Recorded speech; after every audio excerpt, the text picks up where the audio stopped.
இன்று நம்முடைய உடலில் ஏற்படும் பித்தம் பற்றி பார்ப்போம். பித்தம் என்றால் என்ன?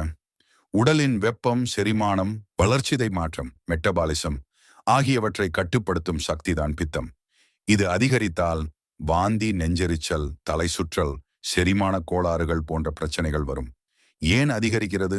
நேரம் தவறி சாப்பிடுதல், அதிக காரம், புளிப்பு, எண்ணெய் உணவுகள், தூக்கமின்மை, கோபம், மன அழுத்தம், வெப்ப சூழல், மது, புகை. எந்த உணவுகள் பித்தத்தை கூட்டும்? அசைவம், கார மசாலா, புளிப்பான உணவு, பொரித்த உணவு, காஃபி, தேநீர்.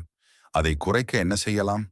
குளிர்ச்சியான காய்கறிகள், பழங்கள், கீரைகள், சீரகம், கொத்தமல்லி, இளநீர், மோர், தியானம், யோகா, மூச்சுப்பயிற்சி, போதிய தூக்கம், தினமும் தண்ணீர் குடித்தல். பித்தம் நோயல்ல, சமநிலையின்மை மட்டும். சரியான உணவு, தூக்கம், அமைதியான மனநிலை மூலம் பித்தத்தை கட்டுப்படுத்தி ஆரோக்கியமாக வாழலாம்.